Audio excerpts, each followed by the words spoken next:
I've got a question for all of you here. How many of you have used your SkillsFuture to take AI courses? Raise your hand. Okay, a few there. Jonathan, what did you sign up for and why?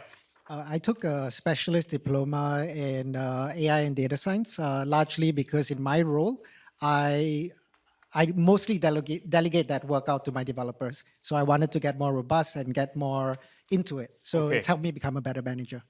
So besides a few of you, the rest all didn't sign up for anything. Is that right? Shruti, can you tell me why not? I did another SkillsFuture course. Oh, you decided to dedicate the time to something else. Yes. But you didn't think AI was an important area to focus on? Not last year, but maybe this year I will. Okay, Crystal? Well, personally, I'm too busy building out our AI company, so... Let me ask if the minister, what about yourself, Min? Have you done any SkillsFuture courses specifically on AI?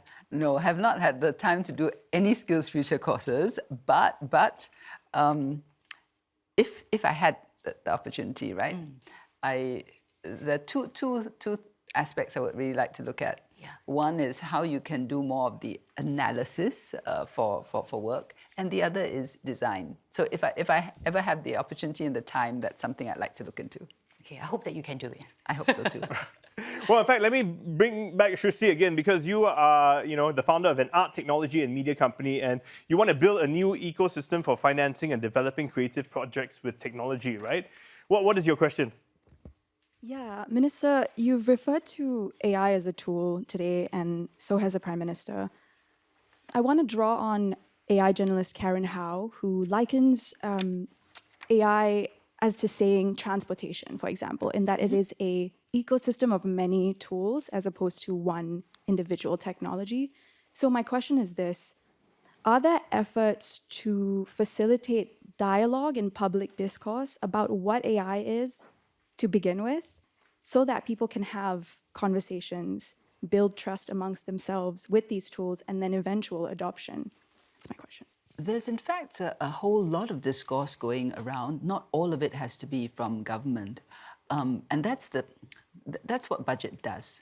By putting AI as a significant part of our budget and saying that we are deploying a good portion of our national finances to that, it immediately generates discussion across the board.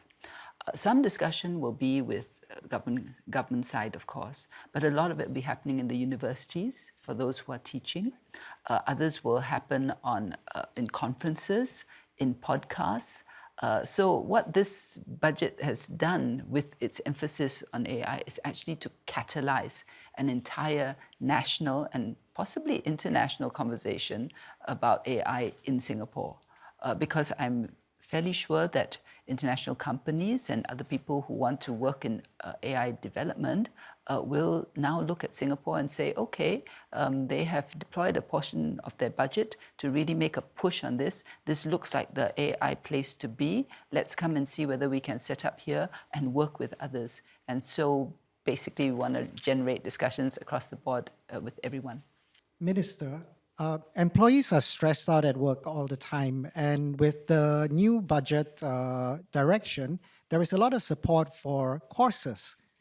Yes. What kind of support will the government give for experimentation on the job training, the things that actually impact real workflows and make employees feel more productive? Great question. There are two kinds of initiatives. One is where you assist the employee directly through the SkillsFuture courses, because SkillsFuture is really intended to enable them to upskill, learn new things, and also possibly to transfer to other sectors or areas. But another key part of it is putting in money to help the companies to train and upskill their workers. So the company training centers, for example, then you have the conversion programs. So it's like twin engines, You have to help the individual and put money in there for that. But the other thing is you've got to encourage the companies to, A, train their own employees, and some companies, because they've developed the expertise and so on, can become training centers for others. Thank you, Minister. Okay, so against the overall backdrop of Budget 2026, so far we've been looking at transformation, and now let's turn our attention to transfers. Steve, we have some questions from our guests. Yeah, that's right. I have Crystal here. You have a master's in AI from Oxford. You started your own AI company, which has grown to about 35 people in under a year. What is your question? Hi, Minister. So I believe that AI is no longer just about artificial intelligence, but about abundance, right? And I think that is clearly seen from the budget. So my question is, how do we actually translate this abundance to help people manage costs and not just about convenience in their lives? When you say manage costs, could you just elaborate a little bit about what you mean Like by cost that? of living, transport, even different industries. I mean, I want to keep it as broad as possible because it's not about convenience, right? But about trying to help them save money, for example. Cost of living. There are, again, two parts to this. To the extent that AI can enable us to be more productive, generate more revenue, that means that there is more that the country has at its disposal to share around and to spread around. We refer to those as social transfers. So obviously we do a lot already. We subsidize housing, subsidize education, childcare, families. And that means that if we can grow our economy, grow our businesses using AI, that will put us in a better position to do more social transfers or to address challenges as and when needed. But if you're asking how can households leverage AI to plan their finances better, that too is certainly possible. And one feature of our budgets, which is enhanced this year, is the ComLink Plus centers. And they are working with lower income families to see how those lower income families can progress. So I wouldn't say that AI is a feature of the ComLink Plus, but the mission of ComLink Plus is to work with low income families to assist them with not just cash, but help them to see how they can improve. That means, for example, moving from rental flat to a purchase flat, how to get better jobs, how to ensure that their children are able to access better opportunities through the education system.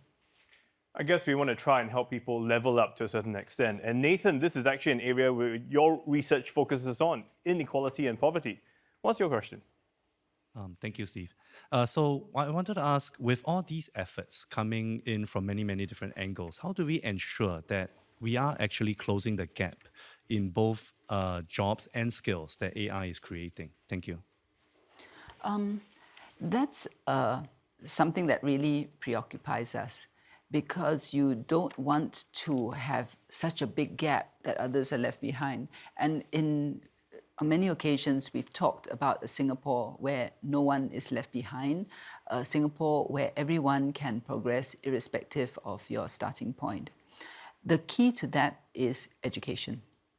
So we have to make sure at a very early age, children from vulnerable, lower-income families have access to opportunities, are able to have good early childhood education, and have access in schools.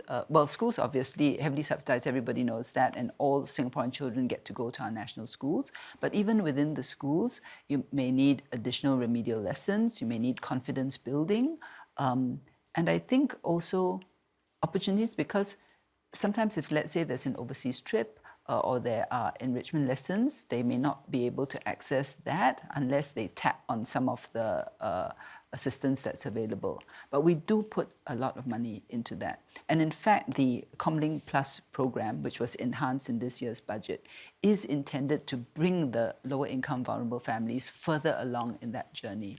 So yeah, that's an important part of our budget.